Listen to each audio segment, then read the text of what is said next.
அவர்கள் ஆன்ம அறிவியல் என்ற தலைப்பில் தங்களின் அனுபவங்களையும் சிந்தனைகளையும் நம்முடன் பகிர்ந்து கொள்ள இருக்கிறார்கள். அவரை பற்றி சில வார்த்தைகள். டாக்டர் பர்வதம் அவர்கள் கோயம்புத்தூரை சேர்ந்த ஓய்வு பெற்ற கல்லூரி பேராசிரியர். கடந்த 5 ஆண்டுகளாக ஆனாபானா சதி தியானத்தை தொடர்ந்து பயின்று வருகிறார்.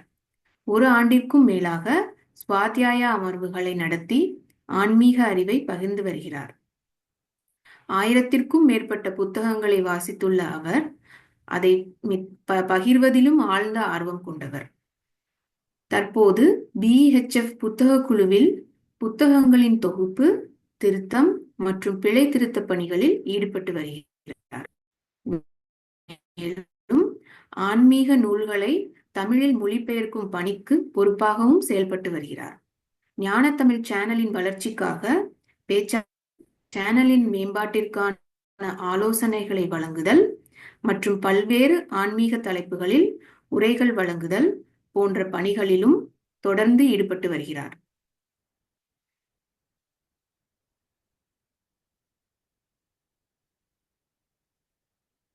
ஹலோ, கேக்குதா? மன்னிக்கவும். ஞான தமிழ் சேனலின் வளர்ச்சிக்காக பேச்சாளர்களை ஒருங்கிணைத்தல், சேனலின் மேம்பாட்டிற்கான ஆலோசனைகளை வழங்குதல் மற்றும் பல்வேறு ஆன்மீக தலைப்புகளில் உரைகள் வழங்குதல் போன்ற பணிகளிலும் தொடர்ந்து ஈடுபட்டு வருகிறார். இதற்கு முன்பு PMC நிறுவனத்தின் தமிழ் ஸ்வாத்தியாய அமர்வுகளின் பொறுப்பாளராகவும், அகத்தியர் ஆசிரமத்தில் நடைபெற்ற தியான முகாம்கள், பயிற்சி பட்டறைகள் மற்றும் ஆன்மீக நிகழ்ச்சிகளை ஒருங்கிணைப்பதில் பிரதீப் சார் அவர்களுக்கு தொடர்ந்து துணையாகவும் இருந்து வந்துள்ளார். தனது ஆன்மீக பயணத்தில் பிரதீப் சார் அவர்களுடன் இணைந்து பயணித்தது தமக்கு கிடைத்த மிகப்பெரிய பாக்கியமாக கருதுகிறார். ஒரு சிறந்த குருவாக அவரிடம் இருந்து பெற்ற ஞானமும் வழிகாட்டுதலும் தனது வாழ்க்கையின் ஆழமான மாற்றங்களை ஏற்படுத்தியதாக அவர் பகிர்ந்து கொள்கிறார். இதுவரை 6 மௌன முகாம்களில் கலந்து கொண்டுள்ள அவர் அவற்றின் மூலம் வாழ்க்கையில் ஆழமான உள்மாற்றத்தை அனுபவித்துள்ளார். ஆன்மீகம் என்பது அவருக்கு ஒரு பயிற்சி மட்டுமல்ல, வாழ்வின் ஒரு அங்கமாக மாறியுள்ளது. டாக்டர் பர்வதம் அவர்களை பிரெத் எனர்ஜி மெடிடேஷன் குழுவின் சார்பாக அன்புடன் வரவேற்கிறோம். தங்களின் உரையை தொடங்கலாம் அம்மா. நன்றி. Thank you so much. மிக்க நன்றி பிரேமா கோபாலகிருஷ்ணன் அவர்களே. இந்த பிரெத் எனர்ஜி மெடிடேஷன் குழு அமைப்பாளர்களையும் சிங்கப்பூர் தளத்தின் அமைப்பாளர்களையும் நான் நன்றியுடன் கேட்டுக்கொள்கிறேன். இந்த தளத்திற்கு என்னை வரவேற்றதற்கு. மிக ஆழமான மிக நீண்ட உரையை வழங்கிவிட்டீர்கள். மிக்க நன்றி. நாம இப்போ இந்த புனிதாவுக்காகவும் சிங்கப்பூர் டீமுக்கு என்னுடைய நன்றியை நான் தெரிவித்துக் கொள்கிறேன், இந்த தளத்தை எனக்கு வழங்கியதற்கு. இப்ப ஆன்ம அறிவியல் அப்படின்னா என்ன? Soul science. நம்ம இப்ப நம்ம பார்த்துட்டு இருக்க பிசிக்கல் பாடி. நம்ம எல்லாருமே நம்ம எப்படி அடையாளப்படுத்திக்கிறோம் அப்படின்னா பிசிக்கல் பாடியா மட்டும்தான் அடையாளப்படுத்திக்கிறோம். நிறைய தடவை நம்மளுடைய ஆன்மாவை பத்தி நம்ம நினைக்கிறது இல்லை. அதனாலதான் அதை பத்தி இங்க சொல்லணும் அப்படிங்கிறது எனக்கு தோணுச்சு. அதனாலதான் இந்த தலைப்பை நான் எடுத்துட்டேன். இப்ப என்னைக்கு நம்ம ஆன்மா நமக்குள்ள உடம்புக்குள்ள வருதோ, நம்ம தாயோட அம்மாவோட கருவுக்குள் இருக்கும்போது ஆன்மா நம்மளுடைய உடலுக்குள் வரும். உடல் உருவாகிட்டு இருக்கு, ஒரு கரு வளர்ச்சி அடைகிறப்போ ஆன்மா நம்மளுடைய உடம்புக்குள்ள வரும். அது ஒரு உயிர் சக்தி அப்படின்னு சொல்லலாம், ஆன்மான்னு சொல்லலாம். ஆக்சுவலி அது ஒரு ஆற்றல், ஒரு கான்சியஸ்னஸ். எப்ப இந்த பௌதீக உடலுக்குள்ள அந்த கான்சியஸ்னஸ் வருதோ உடனேதான் அப்பதான் இந்த பௌதீக உடலே வேலை செய்ய ஆரம்பிக்குது. இந்த பௌதீக உடலுடைய வேலையாகட்டும், இந்த பௌதீக உடலுடைய இயக்கம் எல்லாமே ஆன்மா வந்ததுக்கு அப்புறம் தான் நடக்குது. அப்படியே நீங்க நினைச்சு பாருங்க, இந்த ஆன்மா உடலை விட்டு பிரியுது, சிலர் இறந்துடுறாங்க அப்படின்னு என்ன, அது ஆன்மா இந்த உடலை விட்டு போயிடுது. அப்ப இந்த பௌதீக உடலுக்கு எந்த இயக்கமும் கிடையாது, எதுவுமே பண்ண முடியாது. உதாரணமாக நம்முடைய செரிமான மண்டலம் ஆகட்டும், நம்முடைய மைண்ட் ஃபங்க்ஷன் ஆகட்டும், நம்ம மூச்சு விடுறது எல்லாமே நின்றுடுது. சோ எதுல இருந்து நம்ம வாழ்க்கை தொடங்குதுன்னு நீங்க நினைச்சு பாருங்க. ஆன்மாவில இருந்தா நம்ம வாழ்க்கை தொடங்கிட்டு இருக்கு. நம்ம நிறைய பேர் அத நினைக்கிறது இல்ல. இந்த ஆன்மா இந்த ஆன்மீக பாதைக்கு வந்ததுக்கு அப்புறம் தான் எனக்கே அது புரிஞ்சுது. நம்ம எல்லோரும் ஆன்மாக்கள். இன்னொன்னு நம்ம நினைச்சுக்கணும், எல்லாருமே நம்ம வந்து ஒரு பரமாத்மால இருந்து வந்த சிறிய துகள். எல்லாருமே ஒரு காமன் ஆரிஜின்ல இருந்து வந்திருக்கோம் அப்படின்னு சொல்லி நம்ம நினைச்சுக்கணும். 2வது என்னன்னு கேட்டீங்கன்னா, இந்த மனம் எப்ப வந்து இந்த ஆன்மா வந்து உடலுக்குள்ள வருதோ, அப்பதான் மனம் அப்படின்னு ஒண்ணு வேலை செய்ய ஆரம்பிக்குது. அதான் பாத்தீங்கன்னா, mind is the bridge between the body and the soul. So physical பாடிக்கு வந்து நம்ம நிறைய இம்பார்ட்டன்ஸ் கொடுக்கணும். இப்படி இருக்கணும், இப்படி ட்ரெஸ் பண்ணிக்கணும். அது தப்பு கிடையாது. நான் தப்புன்னு சொல்ல. அந்த ட்ரெஸ் பண்ணிக்கணும், நல்லா இருக்கணும், அதை பண்ணணும், இதை பண்ண எல்லாமே சொல்லிட்டு இருக்கோம். அதே மாதிரி நம்முடைய மனம் உண்டாக்கக்கூடிய எண்ணங்கள், நம்பிக்கைகள், அப்புறம் வந்து உணர்ச்சிகள், அதுக்கு ஃபீலிங்ஸ் எல்லாத்துக்கும் நம்ம வந்து நிறைய இம்பார்ட்டன்ஸ் கொடுக்குறோம். இன்னைக்கு ஒருத்தவங்க திட்டாங்க அப்படின்னா அதை ரொம்ப வச்சு அதை நினைச்சு ஃபீல் பண்ணிட்டு இருக்கோம். பட் அதெல்லாம் வந்து மனம் உருவாக்கக்கூடிய ஒண்ணு. பட் அதையும் தாண்டி நம்ம ஆன்மாக்கள் அப்படின்னு புரிஞ்சுக்கணும். சோ மனம் அப்படிங்கிறது ஒரு பிரிட்ஜ், ஒரு பாலம். எதுக்கு? நம்முடைய பௌதீக உடலுக்கும் நம்மளுடைய ஆன்மாவுக்கான பாலம். சோ ஃபர்ஸ்ட் பிசிக்கல் பாடி இருக்கு. என்னைக்கு வந்து பிசிக்கல் பாடிக்குள்ள இந்த ஆன்மா, உயிர் சக்தி, இந்த கான்சியஸ்னஸ் வருதோ, அப்ப வந்து நம்முடைய மனம் வந்து ஃபங்க்ஷன் பண்ண ஆரம்பிக்குது. சோ மனம் அப்படிங்கிறது ஒரு பாலம்.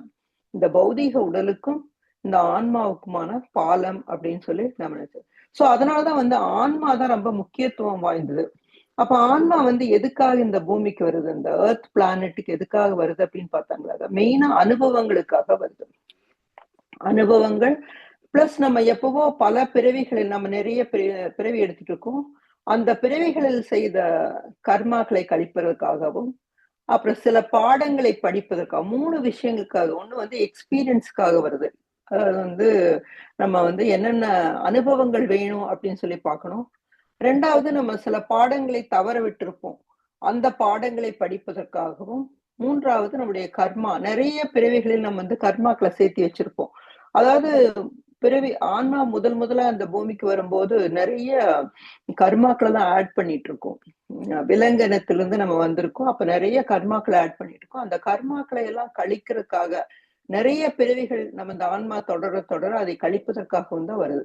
சோ அனுபவங்களை பெறுவதற்கும், கர்மாக்களை கழிப்பதற்கும், சில பாடங்களை பயில்வதற்காக இந்த ஆன்மா வந்து இந்த பூமி என்ற பூமி தளத்துக்கு, பூமி கிரகத்துக்கு வருது அப்படின்னு சொல்லி சொல்றோம். சோ அப்ப வந்து நம்ம பாத்தீங்கன்னா, நம்ம யார் அப்படின்னு கேட்டா நம்ம என்ன சொன்னா, நம்முடைய பிசிக்கல் பாடி சொல்லுவோம், இல்ல நம்ம பேரை சொல்லுவோம், இல்ல நான் வந்து ரிட்டையர்ட் ப்ரொஃபசர் அப்படின்னு சொல்லிட்டு இருக்கேன். பட் அதையும் தாண்டி நம்ம அப்படிங்கிறது ஒரு பௌதீக உடல், மனம், ஆன்மா, இந்த 3மே சேர்ந்துதான் நம்ம. என்னைக்கு வந்து நம்முடைய மனதோட இயக்கத்தில் மனம் சொல்றத கேட்கிறோமோ, அந்த பௌதீக உடல் சொல்றத கேட்கிறோமோ, இன்னொன்னு மனம் வந்து ஐம்புலன்கள் வந்து இந்த மனதை ஆண்டுட்டு இருக்கு. மனதை வந்து நம்ம ஆளணும். எப்ப வந்து நம்ம அந்த பாடி லெவல், அதாவது பௌதீக உடல், மனம் என்ற நிலையிலிருந்து ஃபங்க்ஷன் பண்ணிட்டு இருக்கிறோமோ, எப்படி மத்தவங்களோட கம்யூனிகேட் பண்றோமோ, அப்போ வந்து நமக்கு நம்ம சொல்றோம், எனக்கு நிறைய சேலஞ்சஸ் இருக்கு, எனக்கு நிறைய பிரச்சனைகள் இருக்கு அப்படிங்கிறது வந்து நம்ம வந்து பௌதீக உடலிலிருந்தும் மனம் என்ற நிலையிலிருந்தும் செயல்பட்டு கொண்டிருக்கும் போது அந்த மாதிரி இருக்கும். எப்ப நம்ம வந்து பாடி, மைண்ட், ஸ்பிரிட் ஆன்மா, இல்ல பௌதீக உடல், மனம், ஆன்மா என்ற 3 நிலையிலிருந்து செயல்படும் போது நமக்கு எந்த சேலஞ்சஸும் ஈஸியா இருக்கும். நமக்கு சேலஞ்சஸ் இல்லாம வாழ்க்கை இருக்காது. சோ சவால்கள் நிறைந்ததுதான் வாழ்க்கை. நிறைந்ததுன்னு சொல்ல முடியாது, சவால்களோட தான் வாழ்க்கை இருக்கும். அத சால்வ் பண்றதாகட்டும், அதை ஹேண்டில் பண்றது எல்லாமே வந்து ரொம்ப ஈஸியா இருக்கும். அதை வந்து நம்ம எப்பவுமே நம்ம சோலோட கனெக்டடா இருக்கணும். சோல் தான் நமக்கு வந்து ஒரு கைடன்ஸ் கொடுத்துருக்கும். நான் சொன்ன மாதிரி சோல் வந்து பரமாத்மால இருந்து வந்திருக்கு. இந்த தியானம் பண்ணும்போது, புத்தகங்கள் படிக்கும்போது, இந்த மாதிரி சஜ்ஜன சாங்கத்தியம் பண்ணும்போது, சேவை பண்ணும்போது எல்லாமே நம்ம சோலோட கனெக்ட் ஆயிட்டு இருக்கோம். எது வந்து நமக்கு சந்தோஷம் தருதோ அதுதான் வந்து சோலுடைய முக்கியமான ஒரு விஷயம். சில வேலைகள் பண்ணும்போது நம்ம சந்தோஷமா இருப்போம். அப்ப நம்ம சோல் லெவல்ல இருந்து ஃபங்க்ஷன் பண்ணிட்டு இருக்கோம். சில வேலைகள் வந்து நம்ம எது பிடிக்காம கூட பண்ணிட்டு இருக்கோம். பண்ண வேண்டிய சில வேலைகள் நம்ம வேலைக்கு போறோம்னு வச்சுக்கோங்க. அந்த வேலை பிடிக்காம கொடுக்கும். பட் நம்ம தேவைகளுக்காக வேலைக்கு போயிட்டு இருக்கோம். பட் அதே வந்து உங்களுக்கு பிடிச்ச வேலை செய்யும் போது ரொம்ப சந்தோஷம். ஃபார் எக்ஸாம்பிள் சிலருக்கு சமைக்கிறது பிடிக்கும், சிலருக்கு வந்து கார்டனிங் பிடிக்கும், சிலருக்கு ஒரு ஒருத்தருக்கு ஒரு ஒரு மாதிரி பிடிக்கும். ஸோ அது வந்து நம்ம சோல் லெவல்ல இருந்து ஃபங்க்ஷன் பண்றோம் அப்படின்னு சொல்லி நம்ம நினைச்சுக்கணும். ஸோ ஆன்மாவை பத்தி சில விஷயங்கள் சொல்லணும் அப்படின்னாக்கா, நம்ம எல்லோருமே ஆன்மாக்கள் நான் சொன்ன மாதிரி புரிஞ்சுக்கணும். ஆன்மாவுக்கு வந்து அழிவு கிடையாது. ஆன்மா வந்து இந்த பூமிக்கு வருது, இந்த பிறவி உதாரணமா எடுத்து இந்த பிறவியில வந்து நான் வந்து இந்த மாதிரி படிச்சுட்டு ஒரு காலேஜ்ல ப்ரொஃபஸரா இருந்துட்டு ரிட்டையர் ஆயிட்டு இந்த மாதிரி சர்வீஸ் அடுத்த பிறவியில வந்து நான் என்னவா இருப்பேன்னு எனக்கு தெரியாது. இந்த பிறவியில எனக்கு சில அனுபவங்கள் கிடைச்சிருக்கு. அடுத்த பிறவி வேற மாதிரி ஃபேமிலியில பொறந்து வேற நான் சொன்ன மாதிரி வேற பாடங்களை படிச்சு வேற அனுபவங்களை பெற்று வேற மாதிரி கார்மிக் ஐ மீன் கர்மாக்களை கழிக்கிறதுக்காக நான் வேற மாதிரி ஒரு பிறவி இருப்பேன். எந்த நாட்டுல பிறப்பேன்னு தெரியாது. ஸோ ஓவராலா நம்ம நினைச்சு பார்க்கும்போது ஆன்மாவுக்கு வந்து அழிவு கிடையாது. ஸோ அனுபவத்துக்காக இந்த மாதிரி பர்டிகுலர் ஒரு ஃபேமிலியும் ஒரு கர்மாவை கழிக்கிறதுக்கான சூழ்நிலைகளையும் அனுபவங்களை பெறுவதற்கான சூழ்நிலைகள் தான் ஆன்மா தேர்ந்தெடுக்குது. ஆன்மா தான் சூஸ் பண்ணுது எந்த மாதிரி பிறக்கிறதுக்கு முன்னாடி ப்ரீ பர்த் பிளானிங் அப்படின்னு இருக்காது ஒரு டீட்டெயில்டு தான் அங்க பிளான் பண்ணிட்டு தான் வருது. ஹையர் வேர்ல்ட்ல பிளான் பண்ணிட்டு வருது. நம்ம பிளான் பண்ணிட்டு வந்துட்டு இங்க வந்து நம்முடைய வாழ்க்கையை வந்து நம்ம வந்து கம்ப்ளைண்ட் பண்ணக்கூடாது. என்னை பொறுத்த வரைக்கும் வாழ்க்கை நமக்கு என்ன கொடுக்குதோ அதை வந்து அப்படியே ஏற்றுக்கொள்றதுதான் வந்து சரியான ஒண்ணா இருக்கும்னு நான் இந்த இடத்துல சொல்ல விடுறேன். சோ நிறைய பிறவிகளை எடுக்கிறது தன்னை மேம்படுத்தி கொள்வது சோல் growth அப்படின்னு சொல்லலாம். சோ உதாரணமா ஆவரேஜா நமக்கு ஒரு 400 பிறவிகள் இருக்குன்னு சொல்றாங்க. சோ அதுல ஒரு 10 பிறவிகள் பாத்தீங்கன்னா நிறைய கர்மாக்கள் ஆட் பண்ணிட்டு இருக்கோம். நீங்க பாருங்க லோவர் லெவல் இருக்கவங்க வந்து அதாவது ஜஸ்ட் அப்பதான் புதுசா இந்த ஆன்மா வந்து உலகத்துக்கு மனித பிறவி எடுத்து வந்து நிறைய வந்து மீன் என்ன சொல்றது விலங்கின் குணங்கள் இருக்கும். கோபம் வர்றது, அப்புறம் வந்து சிலரை கொடுமைப்படுத்துறது, அடிக்கிறது, அந்த மாதிரி ஒரு குணங்கள் அவங்களுக்கு இருக்கும். கொஞ்சம் கொஞ்சமா அவங்க வந்து ஞானம் பெறும்போது ஒரு 10 பிறவிகள் 15 பிறவிகள் தாண்டும்போது இது தப்பு அப்படின்னு உணருவாங்க. உணரும் போது இன்னும் கொஞ்சம் ஆன்மா வந்து டெவலப் ஆகும். ஸோ இப்படி டெவலப் ஆகும்போது பேபி சோல், இன்ஃபேன்ட் சோல், ஐ மீன் யங் சோல், அப்புறம் மெச்சூர்ட் சோல், ஆன்ம லெவல்ல நான் பேசிட்டு இருக்கேன். நான் வயசை பொறுத்தோ இதை பொறுத்தோ பேசல. இன்னும் கொஞ்சம் போகும்போது என்னன்னு கேட்டீங்க இன்ஃபைனைட் சோல், அதாவது எல்லையற்ற ஆன்மா. எல்லாருமே ஒண்ணு, ஒன்னஸ் கான்சியஸ்ல அவங்க ஃபீல் பண்ண ஆரம்பிப்பாங்க. எல்லாருமே ஒண்ணு, மத்தவங்களை புரிஞ்சுக்குவாங்க. அவங்களும் வந்து அவங்களுடைய ஆன்ம பாதையில் இருக்காங்க. ஆன்ம வளர்ச்சிக்காக அந்த ஆன்மா வந்திருக்கு. ஆன்ம லெவல்ல எல்லாரையும் பார்க்க ஆரம்பிப்பாங்க. சோ இது இது வந்து அவங்களுக்கு வந்து நம்ம புரிஞ்சுக்கிற நிலைமையில் இருக்கும். அதே மாதிரி இந்த நம்ம சொல்ற வலி இல்ல கஷ்டங்கள் எல்லாமே ஆன்மாவுக்கு வந்து எதுவுமே கிடையாது. ஆன்மாவை பொறுத்த வரைக்கும் அது ஒரு எக்ஸ்பீரியன்ஸ். நீங்க நினைச்சு பாருங்க, உங்களுக்கு ஒரு வலி இருக்கு அப்படின்னாக்கா அது ஒரு எக்ஸ்பீரியன்ஸ். ஒரு சிலருக்கு ஆக்சிடென்ட் ஆகுது, அது வந்து மனம் தான் சொல்லுது வலிக்குது வலிக்குது. பட் ஆன்மா பத்தி அந்த எக்ஸ்பீரியன்ஸ் வந்து பெயின் பண்ணுது. நீங்க பாருங்க பிசிக்கல் பாடியும் தாண்டி மனதையும் தாண்டி ஆன்ம லெவல்ல பார்க்கும்போது ஆன்மாவுக்கு வந்து அது ஒரு எக்ஸ்பீரியன்ஸ். அதே மாதிரி ஒரு சந்தோஷம், ஒரு நல்ல அச்சீவ்மெண்ட், ஏதோ ஒரு புதுசா கண்டுபிடிக்கிறோம். கண்டுபிடிச்சதுக்கு அப்புறம் அதுல இருக்கிற ஹாப்பினஸ் வந்து அது ஒரு எக்ஸ்பீரியன்ஸ். அவ்வளவுதான். நம்ம மனம்தான் அது துள்ளி குதிச்சுட்டு இருக்கு. நான் வந்து இதை கண்டுபிடிச்சிட்டேன், நான் அதை பண்ணிட்டேன், இதை பண்ணிட்டேன். மனம் உங்களுக்கு அவ்வளவு பாயிண்ட்ஸ் கொடுக்குது. நீங்க அப்படி ஜம்ப் பண்ணது தப்பு கிடையாது, பிசிக்கல் பாடி பண்ணுது. பட் ஆன்மாவை பொறுத்த வரைக்கும் இந்த கவலை, இந்த சேலஞ்ச், பெயின், சஃபரிங், சந்தோஷம், மகிழ்ச்சி, உறவுகள் எல்லாமே வந்து ஒரு என்ன சொல்றது எல்லாமே ஈக்குவலா ஆன்மா வந்து பார்த்துக்கும் அப்படின்னு சொல்லி சொல்லுவாங்க. சோ அனுபவங்களை பெறதுக்கும் பாடங்களை கற்றுக்கொள்வதற்கும் அப்புறம் நம்முடைய வளர்ச்சிக்காக தான், அந்த வளர்ச்சிக்காகவும் நம்முடைய கர்மாக்களை குறைப்பதற்காக இந்த எர்த் பிளானட்டுக்கு வந்திருக்கோம் அப்படின்னு சொல்லி தெரிஞ்சுக்கணும். இன்னொன்னு பாத்தீங்கன்னா ஆன்மா வந்து அழிவற்றது. நம்ம முதலே சொன்ன மாதிரி வேற இந்த பிசிக்கல் பாடி தான் வந்து அழியக்கூடியது. பிசிக்கல் பாடி வந்து கொஞ்ச நாள்ல போயிடும். இந்த பௌதீக உடல் அழியும் போது என்னன்னா மனமும் அழிஞ்சிரும். மனமும் அதை விட்டு போயிடும். நமது வாழ்க்கையில எப்படி நம்ம ஆன்மாவை இந்த வாழ்க்கை எதுக்காக கொடுக்கப்பட்டிருக்கு அப்படின்னு பார்த்தா நம்மளுடைய ஆன்மாவை மேம்படுத்துவதற்காக. அதை நம்ம ஞாபகம் வச்சுக்கணும். இந்த ஆன்மீக பாதையில் இருக்கவங்க எல்லாம் எதை ஞாபகம் வச்சுக்கணும்னா நம்முடைய ஆன்மாவை நம்ம மேம்படுத்தணும். அதுதான், அதனாலதான் நான் சொன்ன ஆன்ம அறிவியல். மத்தவங்களை நம்ம புரிஞ்சுக்கும் போதும், மத்தவங்களை நம்ம வந்து அவங்க எந்த நிலையில இருக்கான்னு தெரிஞ்சுக்கும் போதும் நம்மளுடைய மேம்பாடு ரொம்ப நல்லா இருக்கும்னு சொல்ல வரேன். அதனாலதான் திருமூலர் கூட சொல்லாரு, ஆஹ் ஆஹ் உயிரை வளர்த்தேனோ உடம்பை வளர்த்தேனோ, நம்ம வந்து உடம்ப வளர்க்கிறோமா, உடம்புக்கு தேவையான விஷயங்கள் மட்டும் கொடுக்குறோமா, இல்ல உயிர் ஆன்மாவுக்கு தேவையான விஷயங்களை பண்றோமா? நிறைய பாடங்களை கற்று அனுபவங்களை தெரிஞ்சுட்டு நம்முடைய கர்மாவெல்லாம் குறைச்சு இந்த பிறவியை நல்லபடியா வாழ்ந்து அடுத்த பிறவிக்கு செல்றோமா அப்படின்னு சொல்லி பார்க்கணும் அப்படின்னு சொல்லி திருமூலர் கூட திருமந்திரத்துல ரொம்ப இன்சிஸ்ட் பண்ணி சொல்றாரு. சோ ஆன்மாவை மேம்படுத்துவதற்காக தான் இந்த உடலே கொடுக்கப்பட்டிருக்கு. இந்த உடல் சொன்ன மாதிரி உடல் வந்ததுக்கு அப்புறம் தான் மனமே வருது. சோ இந்த உடல் கொடுக்கப்பட்டது ஆன்மாவை மேம்படுத்த. இந்த மனதை வந்து நம்ம பழக்கப்படுத்தணும். எப்படின்னா தியானம் பண்ணும்போது உங்களுக்கு தெரியும் மனம் எப்படியா, நீங்க தியானம் பண்ணும்போது கூட முதல்ல பிசிக்கல் பாடி இருக்கிறதே தெரியாது. கொஞ்ச நேரம் போக போக நீங்க எங்க இருக்கீங்கன்னே தெரியாது. கொஞ்ச நேரம் போக போக மனம் அப்படின்னு ஒண்ணு இருக்கவே இருக்காது. அப்பதான் நீங்க உங்களோட ஆன்மாவோட கனெக்ட் ஆகுறீங்க. ஆன்மா வந்து உங்களுக்கு ஹையர் செல்ஃபோட கனெக்ட் ஆகி உங்களுக்கு கைடன்ஸ் கொடுத்துட்டு இருக்கும். சோ நம்முடைய வேலை இந்த பிறவியில் வந்து ஆன்மாவை வளர்ப்பது, ஆன்ம அனுபவங்களை பெறுவது, கர்மாவை கழிக்கிறது, நம்ம படிக்க வேண்டிய பாடங்களை சரியாக படிப்பது அப்படின்னு சொல்லி இதை நான் முடிச்சுக்கிறேன். தேங்க்யூ இதுவரை பொறுமையோடு லிசன் பண்ணிட்டு இருந்தவங்க எல்லாருக்கும் தேங்க்ஸ் சொல்லிக்கிறேன். Thank you so much.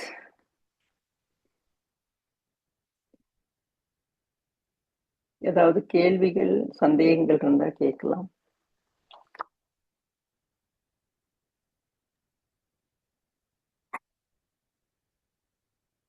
பர்வதம் அம்மா, ஆன்மாரியல் என்ற தலைப்பை மிகவும் அழகாகவும் எளிமையாகவும் விளக்கி பகிர்ந்தீர்கள்.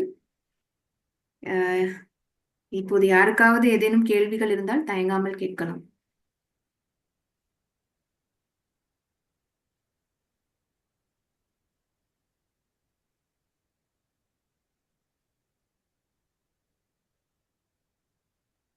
சூர்யா மேம், நீங்க அன்மியூட் பண்ணிட்டு பேசலாம்.